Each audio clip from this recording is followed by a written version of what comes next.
दोस्तों नमस्कार। आज हम हैं हिमांशु कुशवाहा जी के साथ और हिमांशु जी का कोई किसी परिचय के मोहताज नहीं है। मेरी करीब 2019 में हिमांशु जी से मुलाकात हुई थी। तब एके इंफ्रा ड्रीम प्राइवेट लिमिटेड नाम की एक कंपनी थी और बड़ी शिद्दत के साथ रन कर रहे थे। तो कहते हैं कि जब जज्बा और हौसला आदमी का ऊंचा होता है, ज़बरदस्त होता है, तो मंजिलें राही को खुद ढूंढ लेती हैं। तो इसी कहावत को इन्होंने चरितार्थ करके दिखाया है।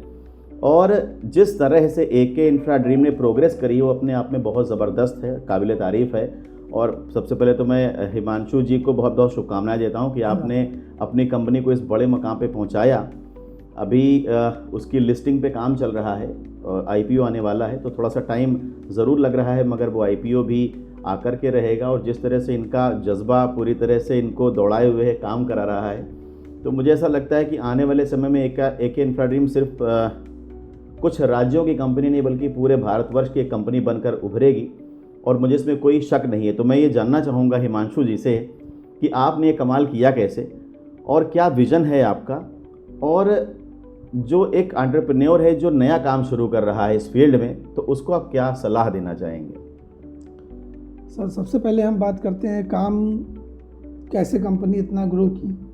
तो कोई भी कंपनी है, कोई भी ऑर्गेनाइजेशन होता है, वो सिर्फ एक व्यक्ति की सोच होती है कि कोई एक व्यक्ति सोचता है, लेकिन उसको बड़ा करने में पूरी टीम का सहयोग रहता है। तो एके इंफ्रा ड्रीम लिमिटेड बेशक एक सोच थी कि हम एक इस तरह की रियल एस्टेट कंपनी लाएंगे, जो बेसिकली रियल एस्टेट कंपनी तो बहुत सारी हैं, मगर एके का जो विज़न था रियल एस्टेट को लाना, वो ये था कि हम उस क्लास को पकड़ेंगे जिसके लिए प्लॉट लेना एक सपना है। और उसी सोच को पूरा करने के लिए पहला प्रोजेक्ट 2018-19 में लाया गया, जिसमें मात्र 50,000 रुपये का एक प्लॉट दिया गया 100 वर्ग गज का, जिसमें लगभग 2,000 से ज़्यादा उन लोगों ने ज़मीनें ली जिनके लिए ज़मीन लेना एक सपना था, जैसे कि रिक्शा वाले, ट्रॉली वाले, फल वाले, इस तरह के लगभग 2,000 से ज़्यादा ग्राहकों ने लिया।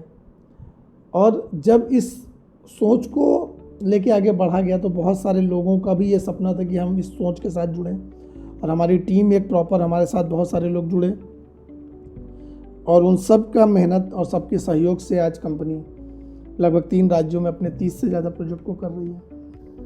हिमांशु जी, अगर मैं गलत नहीं हूँ तो आपके बारे में ये कहा जाता है कि एके इंफ्रा प्रयागराज में सबसे बड़ी लैंड बैंक होल्डर कंपनी है। तो क्या ये सही है कि आपका लैंड बैंक सबसे बड़ा है प्रयागराज? लैंड बैंक नहीं कहा जा सकता, लेकिन हाँ, बेसिकली एके ने जो एक सोच लाया वो प्रयागराज में ही नहीं, पूरे पूर्वांचल में आज कंपनी की एक अपनी पहचान है, अपना एक साख है, अपनी एक रेपुटेशन है। और वो सिर्फ काम की बदौलत हुआ, क्योंकि बहुत सारे लोग आए, बहुत सारे सपने दिखाए, बहुत सारे वादे किए, लेकिन क्या होता है रियल एस्टेट में, ये दर्शक भी बहुत बेहतर जानते हैं और हम भी आप जानते हैं।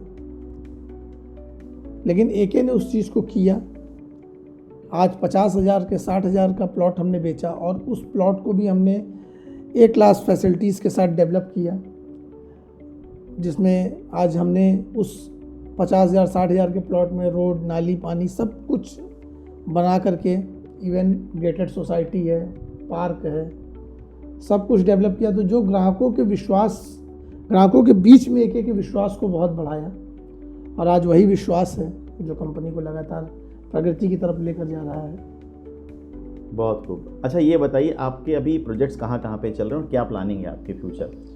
अभी हमारे प्रोजेक्ट्स इस समय मध्य प्रदेश में रीवा, उत्तर प्रदेश में लगभग 10 से ज़्यादा जिलों में हमारे प्रोजेक्ट चल रहे हैं, बिहार में हमारे 10 से ज़्यादा जिलों में हमारे प्रोजेक्ट चल रहे हैं। आज कंपनी के यूपी, एमपी और बिहार में लगभग 30 से अधिक प्रोजेक्ट चल रहे हैं। अभी मेरी इस पॉडकास्ट शुरू होने से पहले एक बात चल रही थी हिमांशु जी से, जिसमें उन्होंने कहा कि हमारे 50,000 प्लस एसोसिएट्स हैं हमारे साथ। तो ये कम नहीं होता, ये बहुत बड़ी बात है, बहुत बड़ा अचीवमेंट है।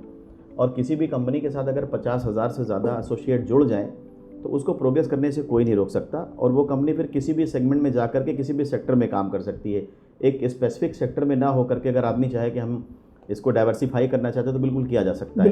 तो मुझे लगता है आप भी डाइवर्सिफाई ज़रूर कर रहे होंगे, कुछ ना कुछ प्लान कर रहे हैं। बिल्कुल। आज एके 7 साल में 15 कंपनियों का एक ग्रुप है जो 8 अलग अलग सेक्टर में काम कर रहा है, जिसमें रियल इस्टेट हमारा मेन सेक्टर है। इसके साथ साथ हम होम अप्लाइंसेस जैसे कि टीवी, फ्रिज, इसकी भी हमारी मैन्युफैक्चरिंग यूनिट है और जिसमें हम लगभग 25 से ज़्यादा प्रोडक्ट्स को हम मैन्युफैक्चर कर रहे हैं। साथ ही साथ म्यूज़िक इंडस्ट्री में लिंस म्यूजिक, फाइनेंस इंडस्ट्री में एके निधि लिमिटेड, साथ ही साथ एजुकेशन में भी कंपनी है, एके एजुकेशन के नाम से हमारा चैनल है और जो बच्चों को फ्री में शिक्षा देने का काम कर रहा है। बहुत बढ़िया, बहुत अच्छा। मैं एसोसिएटेड कैसे हुआ? मैं एक बार एक मोटिवेशनल सेशन करने गया था आपकी कंपनी में, मुझे वहाँ से कॉल आई प्रयागराज से कि एक सेशन करना है, कोई इवेंट था। मुझे बड़ा अच्छा लगा, तो इनकी आंखों में चमक वहीं दिखाई पड़ रही थी कि कुछ बड़ा कर गुजरेंगे। और तब से लेकर के आज तक का सफ़र बहुत ज़बरदस्त रहा है और बहुत शानदार सफलता मिली है कंपनी को। कई सारे ऑफिसर्स कंपनी ने मेंटेन कर लिए बढ़ती मैन पावर रिक्वायरमेंट के ज़रिए, और जो भी इनकी ज़रूरतें बढ़ने लगी कंपनी की उसकी वजह से, तो कई अलग अलग जगह पे कंपनी ने अपने ऑफिस भी सेट किए। और फ्यूचर विज़न बहुत तगड़ा है कंपनी का। जिस तरह से आप काम कर रहे हैं, अभी इन्होंने मुझे एक बात और शेयर करी। इन्होंने कहा कि रियल इस्टेट में क्या होता है कि जब आप प्लॉट या कोई बुकिंग कैंसिल कराने जाते हैं तो रिफ़ंड लेने में महीनों का वक्त लग जाता है, लेकिन आपकी कंपनी में ये प्रोसेस 10 से 15 मिनट में। आपने मुझसे ऐसा कहा कि जब तक बंदा आकर के अपनी चीज़ों को समझाता है, डॉक्यूमेंट्स हैंडओवर करता है, चीज़ें वेरीफाई होती हैं, और जब तक वो बैठ करके चाय कॉफ़ी को एंजॉय करता है, उतनी देर में उसके हाथ में रिफ़ंड का चेक आ जाता है। तो ये बहुत बड़ी अचीवमेंट है किसी भी कंपनी के लिए कि अगर ऐसा कर पा रही है तो, क्योंकि ट्रस्ट बिल्ड करना ही सबसे बड़ी बात है। मैं आखिरी बात आपसे ये पूछना चाहूँगा कि जो बंदा नया काम शुरू कर रहा है उसे क्या ध्यान रखना चाहिए अगर रियल इस्टेट के कारोबार में जाना चाहता है तो? देखिए, रियल इस्टेट के कारोबार में आने से पहले काम को सीखना होगा।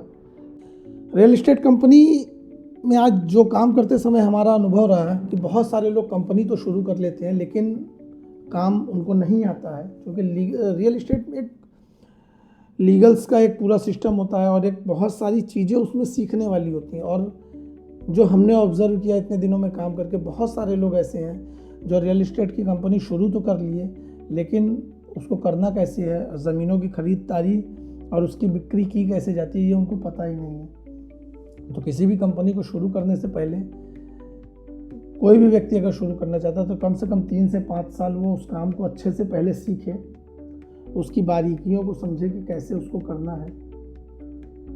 फिर उसके बाद अगर वो स्टार्ट करता है तो निश्चित रूप से उसको सफलता मिलेगी। चलिए, बहुत अच्छा लगा हिमांशु जी आपसे बात करके। ये एक मौका था, हिमांशु जी चूँकि लखनऊ आए, मेरे ऑफिस में विज़िट इन्होंने करी, मिलने आए, तो मुझे लगा इस मौके का फ़ायदा उठाना चाहिए। और एसएमबी की जो भी ऑडियंस है, जो लोग हमारे चैनल को देखते हैं और इस तरह के कंटेंट में इंटरेस्ट रखते हैं, तो मैंने कहा एक छोटा सा क्विक इंटरव्यू इनका शूट कर लिया जाए और बाद में हो सकता है कि हम एक फुल पॉडकास्ट आपके ही स्टूडियो में बैठ के इसको शूट कर रहे होंगे। लेकिन अभी क्विक बाइट के जैसे हमने इसे शूट किया है और मुझे ऐसा लगता है कि इस इंटरव्यू से आपको फ़ायदा ज़रूर होगा। तो thank you so much for watching this podcast. Thank you Himanshu ji.